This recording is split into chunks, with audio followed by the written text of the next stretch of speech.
first speaker today is a 25-year Toastmaster who is often referred to as a serial contestant. He's competed in over 150 contests, won 17 district first place titles across all 5 categories, and is the reigning District 26 International Speech Champion. In 2006, he took 3rd place in the World Champion of Public Speaking. So naturally, he's here to talk about leadership. A 2-time DTM, he's had an officer role or 2 in every year and done his time as an area and division director as well as a pathways guide. Today, he'll be walking us through 3 leadership styles and how we can use each to guide and grow our clubs. Please help me welcome Rich Hopkins. And I may have to open up. 25 years consecutive in Toastmasters, but in fact, my first Toastmasters meeting was 30 years ago. What do you think would make a guy in his mid-20s suddenly just go visit a Toastmasters club? Now, for me, she was a redhead. She was president of her Toastmasters club, invited me in, and I got to see what Toastmasters was all about for the very first time. And that first meeting, she pointed down the tables. We were at a Marie Callender's restaurant, and just a little bit away was the area governor, area director. He was important because he was in charge of 5 other clubs in the Denver area. Ooh, ah, wow. Well, it was my first meeting. That's what I thought, right? Because that's the way we think the first time we do anything, is that everything is incredibly impressive. Well, of course, 5 years later, I started being a regular Toastmaster because, the redhead and I, we got along for a while, but let's just say the best thing I got out of that relationship was the desire to go back to Toastmasters, where I have been ever since. And yes, I became an area director at one point and realized during that time in Toastmasters that, yeah, it's a little bit of ooh, ah, but sometimes it's also a bit of oh. And in fact, any leadership position can be a combination of ooh, ah, and oh. Just a matter of what's going on in your life, what's going on with your club, and how you approach it. See, I didn't join Toastmasters to become a leader, because way back then, hey, we weren't even where leaders were made. Put in the chat for me, real quick, did you join Toastmasters to become a leader or a speaker? Let's see that chat blow up. Speaker, speaker, speaker, both. Speaker, speaker, speaker, both. Speaker, speaker, speaker, both. I see a trend. Ooh, I got a leader. I did get somebody for a leader. That's good. I joined Toastmasters to get a date. Hey, I feel you. A lot of good reasons to be in Toastmasters, to join Toastmasters, and here we are. Well, I think the point is made, and I've made this point for years. Yeah, we joined to be a speaker. We joined to be a communicator, but communication leads to leadership. And if you join to become a leader, well, you're going to become a better leader because of the communication component that you're learning. You can't tear the 2 components apart. They are forever joined. So even if you join to be a speaker, guess what? You're here at a leadership training. So we got you.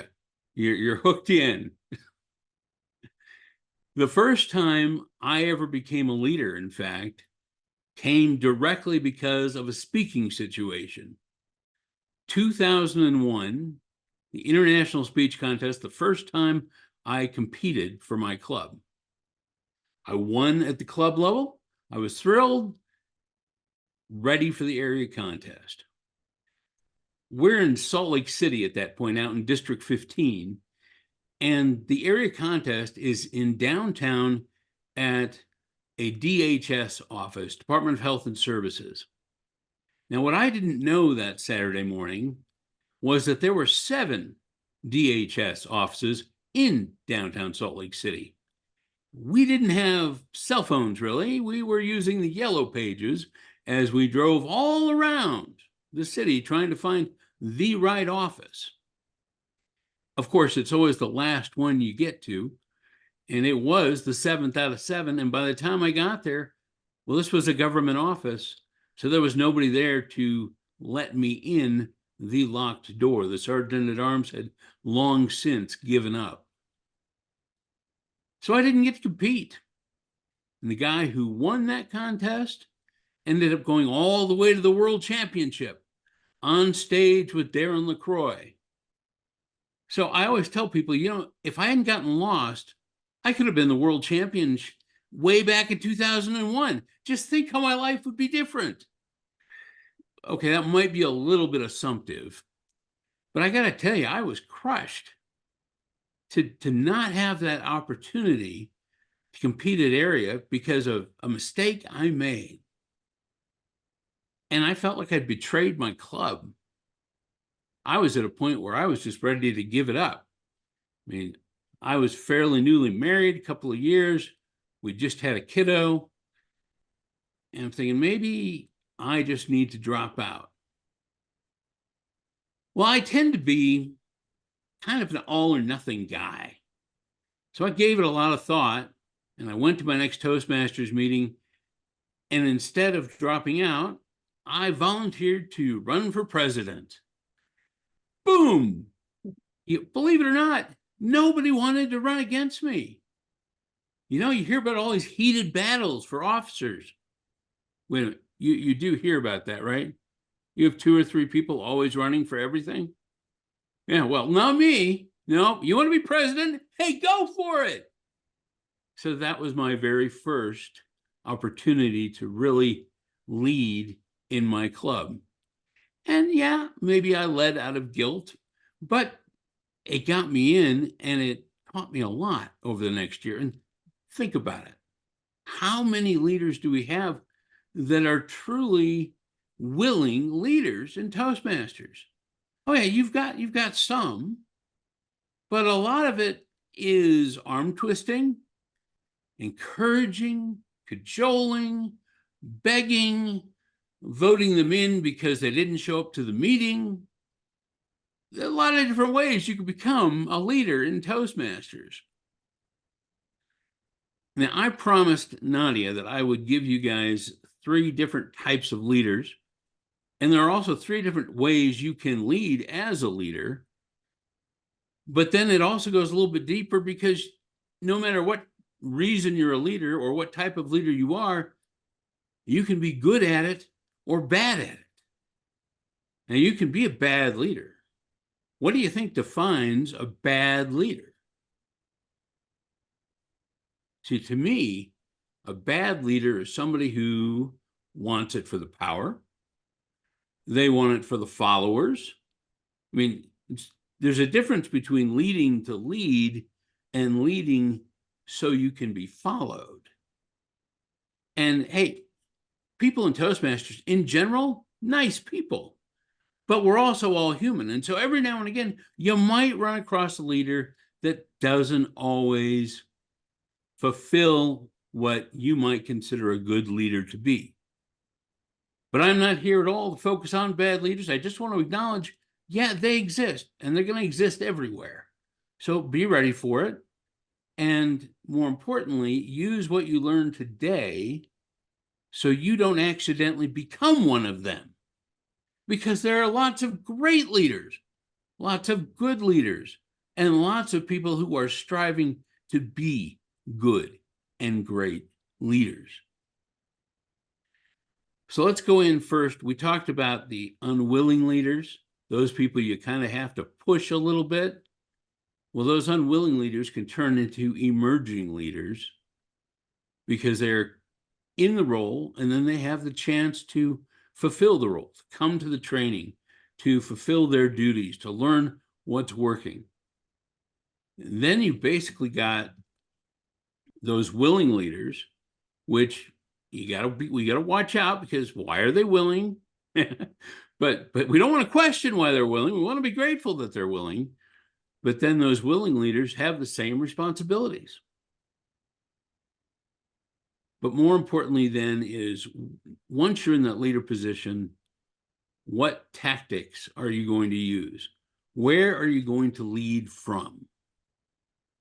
As I go through history, I have two favorite leaders in my life. And if anybody's ever heard me give a leadership training, don't answer this question. But for the rest of you, who do you think my two favorite leaders are in history? I'll give you a hint. One of them is pushing from the front. They're always out there leading the troops, ready to get in a fight. The other sits back, lets their troops kind of lead the mission, lead the situation, and go forward. So put in the chat, who do you think I'm talking about?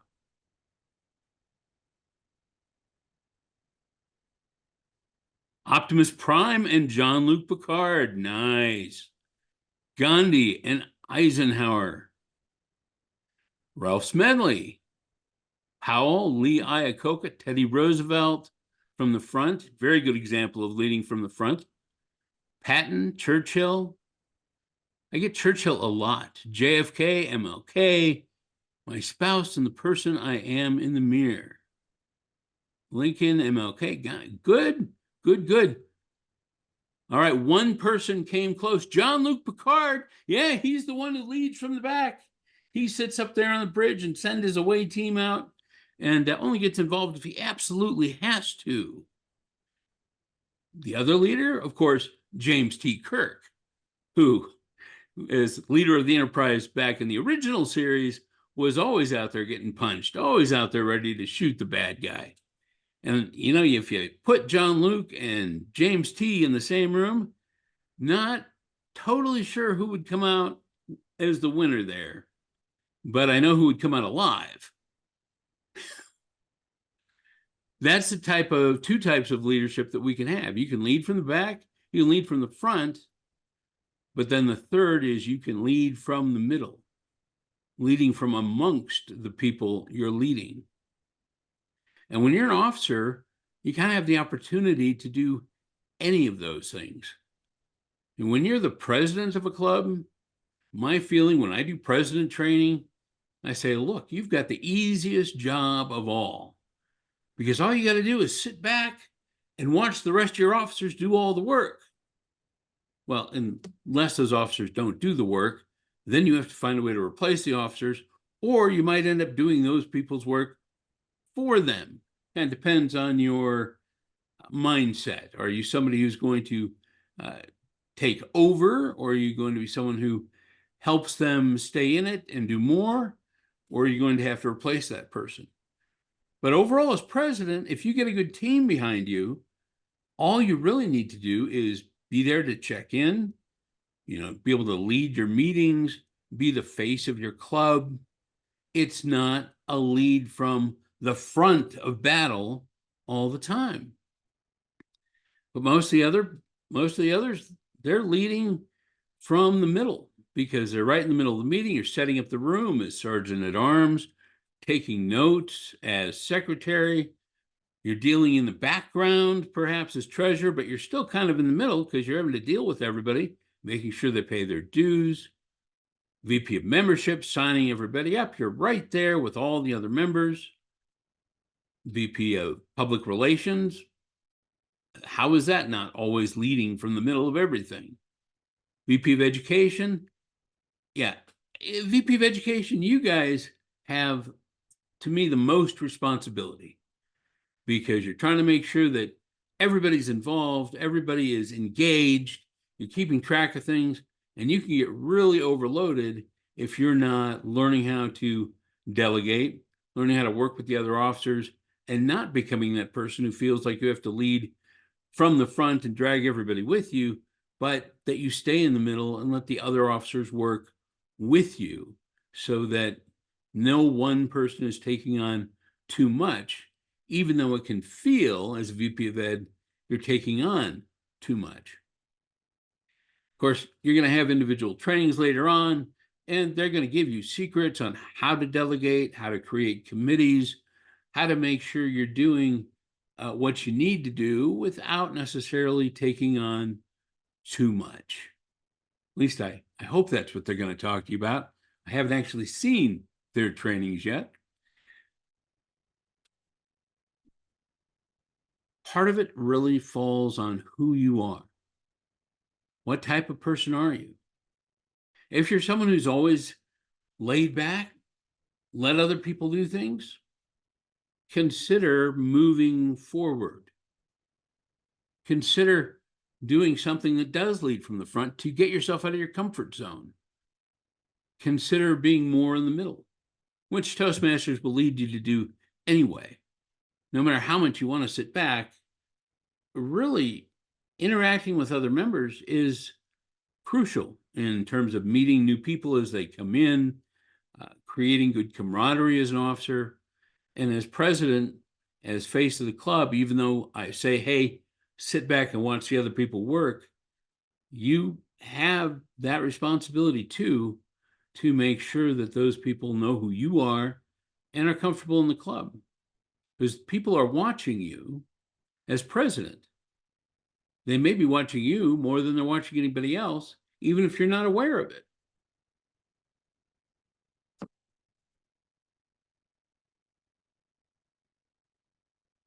I didn't always agree with everything Toastmasters wanted me to do. I know you might find that disconcerting.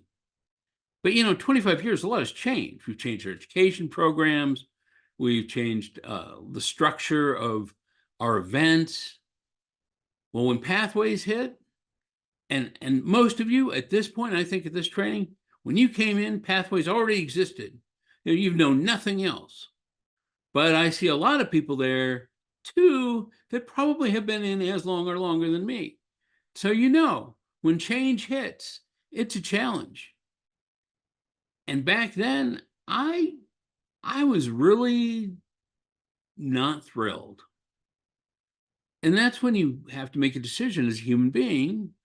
What type of leader are you going to be? Are you going to stop leading? Are you going to stagnate and just be that curmudgeon in the back of the room that talks about the old days? I came close to that, at least for a couple of months. And then I realized I wasn't serving Toastmasters that way, but more importantly, I wasn't serving myself. Because if I stayed in that situation, if I stayed in that thinking, for those of you my age, you'll remember Zig Ziglar and his stinking thinking. Yeah, I couldn't keep that. And so I volunteered to become a Pathways guide. So I went from almost not leading at all, kind of like when I almost quit in 2001, to leading from the front and going out and learning about Pathways so that I could train people on Pathways. Sometimes that is the best way to push yourself into leadership, is to push yourself into a different part of your comfort zone, like the outside of it, so that you could do something that you have never done before. You push your limits, you increase your education, and you inspire other people. Somebody's doing timing lights that are really freaking me out, so I'm going to just keep talking. Anyway, Pathways has turned into a really incredible program for me. Nothing's perfect. The old program wasn't perfect either. Gotta admit that. So it's life. Just keep going. But I'm glad that I took that leadership position. I'm glad that I moved forward, because it's given me more and more opportunities to be a leader, to meet people. And that's really why, I was about to say why, but it's really one of the benefits of being a leader, is you get to be put in a position to meet, whether you're meeting all these people in your club and always interacting with them, or then taking advantage and being part of your area council, going to area contests, upwards to division and district, getting a chance to meet other leaders, other members. It's a gateway into the much bigger organization that we are, not just in your district, but around the world. So the benefits of becoming a leader are huge.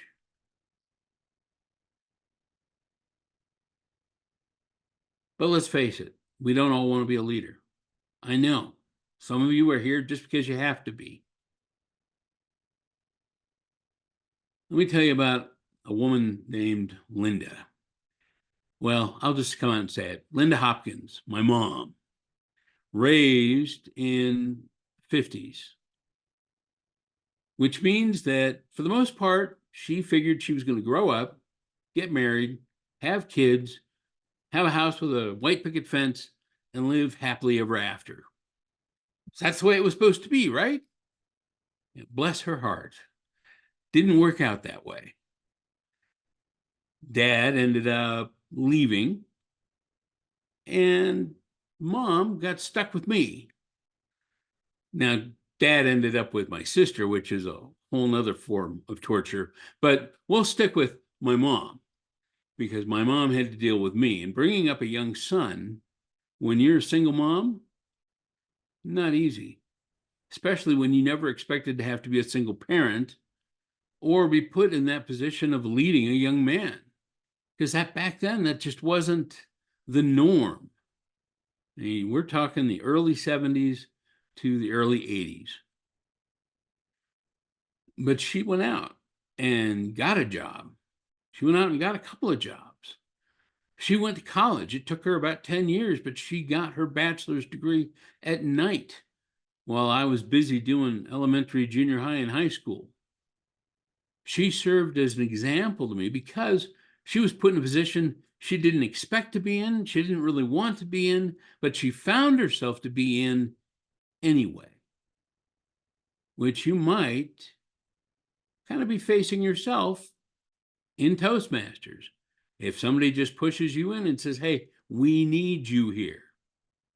Now, that's not as severe a situation as bringing up a kid, but it's still the same concept. What attitude are you going to take when you get yourself in that position?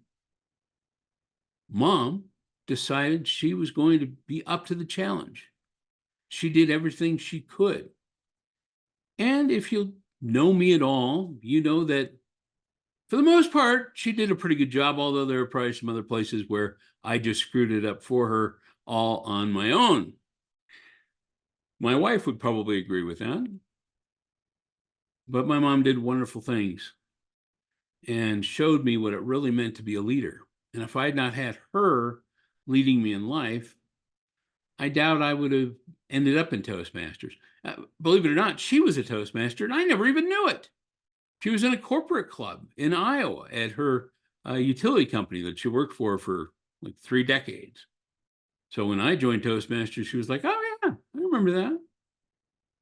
It's amazing what you can get just through osmosis from a leader when you don't even know everything they're doing as a leader.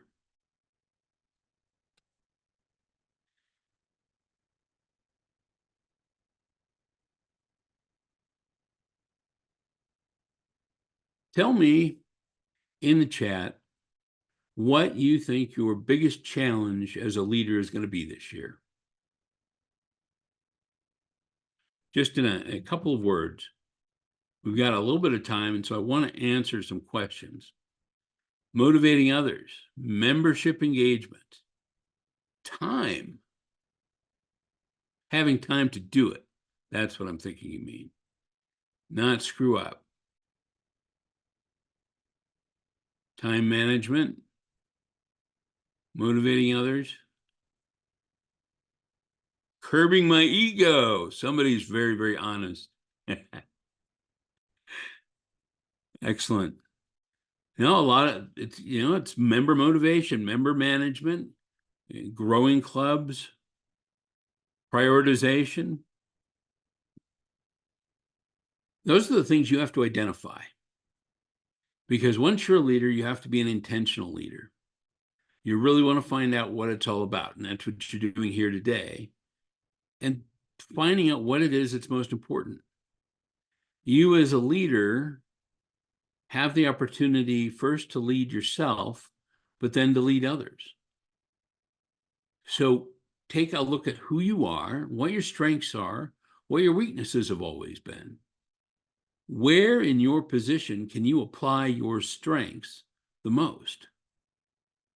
And prioritize those, because you want to work from a position of strength. If it's working with people, if it's encouraging people, lean on that first. Maybe there are other areas where you're a little bit weaker. And there are two things you want to do with that. One is you want to work on what's weak, but don't focus on what's weak, because if you continue to focus on what's weak, it will disempower you. It'll take you away from what you are strong at. But you can also, with what you're weak with, is find other people. This is one of the hardest things for us to remember in Toastmasters, and that is, just because we're the VP of this or that doesn't mean we can't get help. Doesn't mean we can't get an assistant or a committee member or have an individual team for one thing or another, for one project. Oh, we've got to do an open house. Well, we're going to have a specific team for that open house that's going to be different than the open house we do in 6 months. Oh, we need to put together membership packets. Well, I don't necessarily have to do that alone.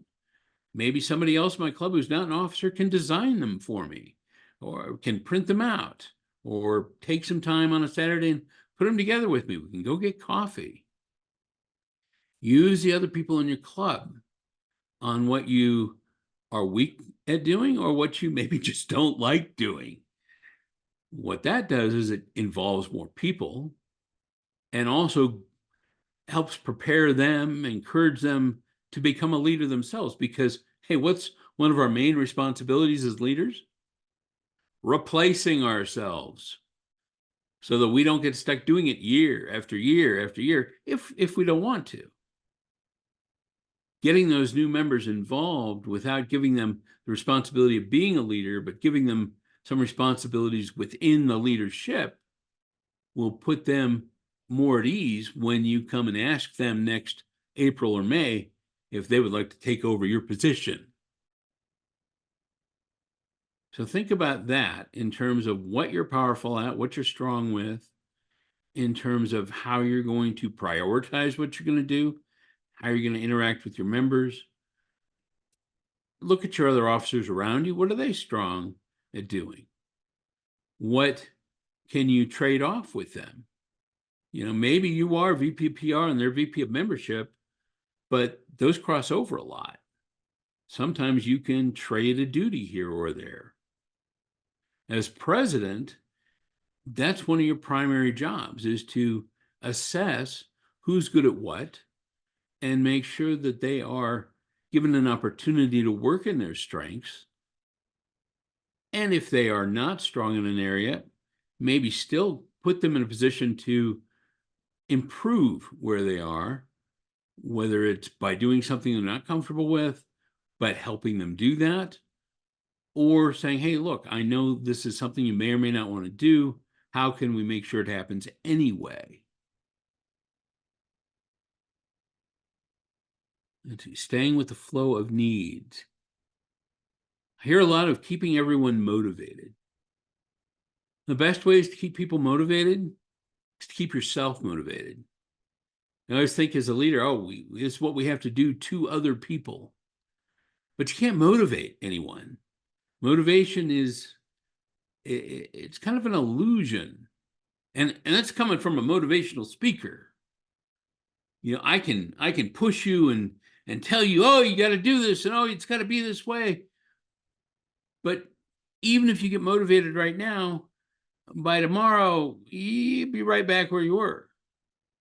Now, Zig always used to say that motivation is like a bath. You should have a little bit every day because, you need that every day. But even then, motivation truly isn't something that you get. It's something that you create in yourself. What you can do is help other people create that motivation themselves by inspiring them through your example. Instead of telling them what they need to do, you show them what you're doing as an example of what they can do. No matter what your role is, even if you're not an officer in Toastmasters, you have the opportunity to be an example, to be that person who comes in and helps set up the room, whether you're sergeant at arms or not. It says we should all be greeting all the new members.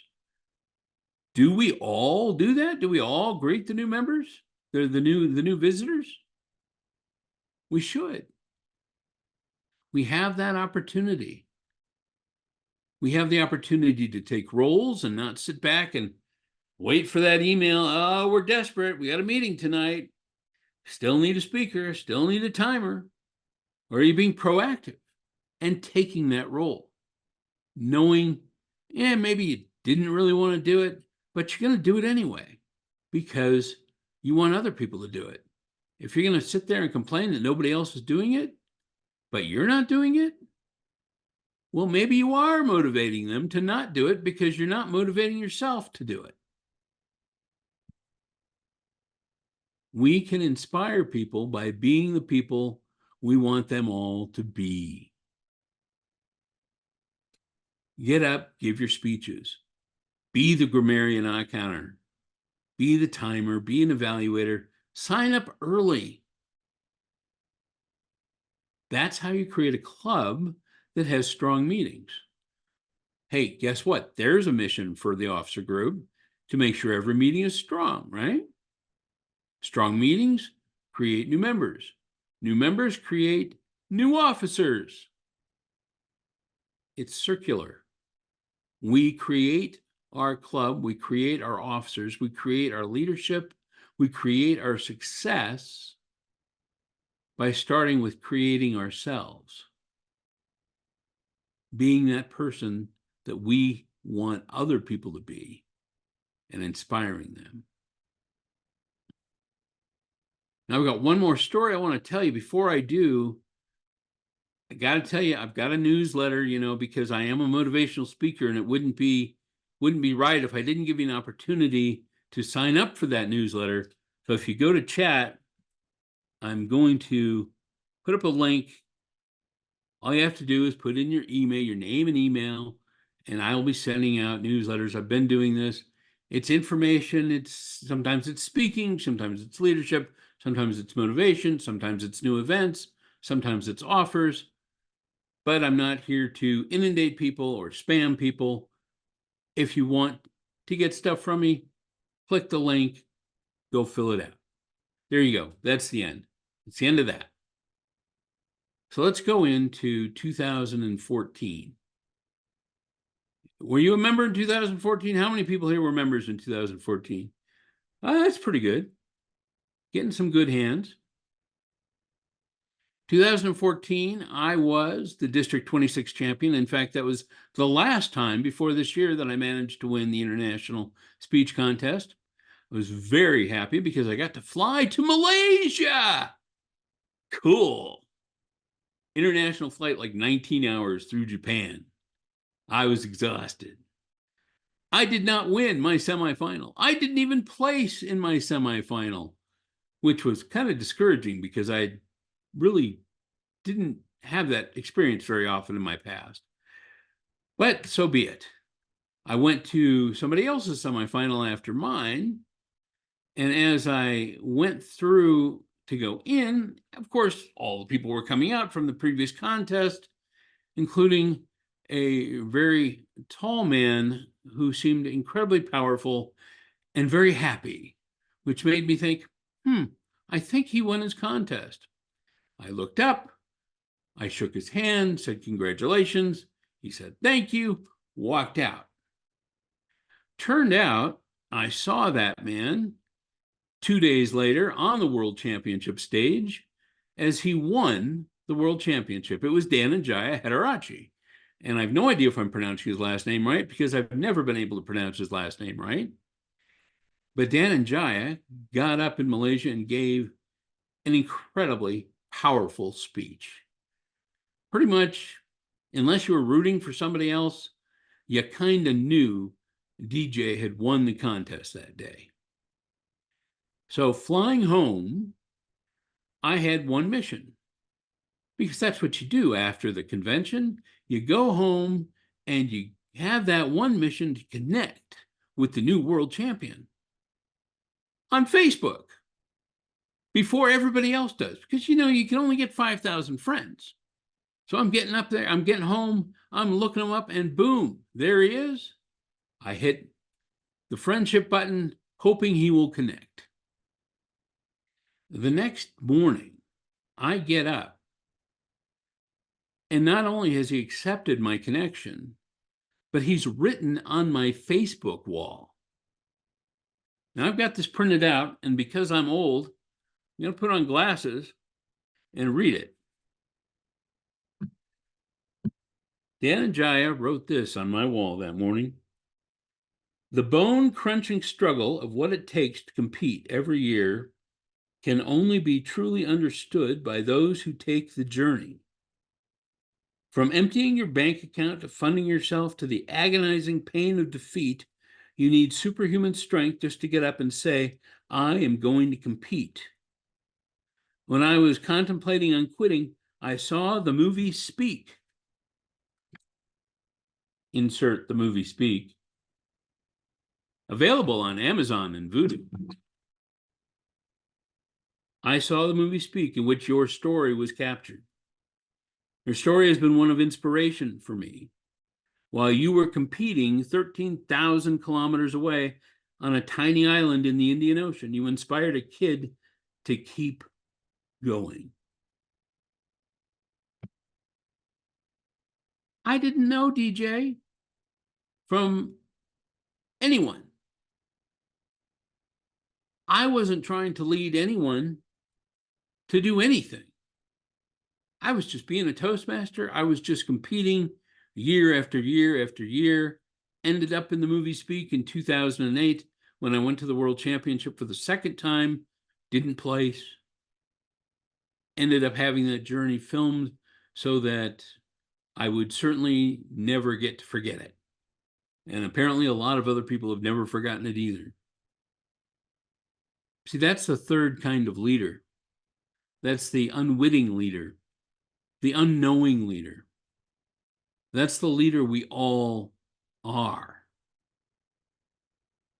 Because whether you take an officer role in life or a managing role at work, a parenting role at home, you're a leader to someone somewhere. You're being watched and you don't know it. Someone is following your example or seeing your example and deciding not to follow it. The question for you is, are you comfortable with the type of leader you are if you're being watched? Are you happy with the example you've become? If somebody was watching you, would you want them to be like you? Because they may want to be like you whether you know it or not. Now, I guess I'm lucky that Dhananjaya saw me as somebody who didn't want anybody to ever give up, because we'd be missing an incredible world champion if he had chosen to give up. Me, I'm never going to give up, no matter what happens along my various journeys in the contest or in Toastmasters. I'm sure I'll be an officer again this year, a couple of different ways in my couple of clubs. I'm trying to get other people to join and be officers, but I think I'm going to have to step in anyway. And that's okay. Because it's not a matter of whether you're an unwilling leader or a willing leader or an unwitting leader. The key is that you acknowledge that once you are a leader, that you take responsibility for it. And you be the best type of leader you can be. You give yourself the opportunity to discover if you need to lead from the back or the front or the middle, and what the best case situation is for you as the year goes along, as you work with different people, as different things come up. Because guess what? You're not going to stay in the back all the time. You're not going to lead from the front all the time. You're not going to lead from the middle all the time. You've got to be flexible. When you're flexible, that's when you don't have to worry about being a bad leader, because that's when you're helping other people be the best leader they can be. And you become a good leader and potentially a great leader. That's what we need to be in Toastmasters. That's what other people need you to be. That's what you need yourself to be. And hopefully, that's what this training today is going to prepare you to be. Someone who's going to go out and lead anyway.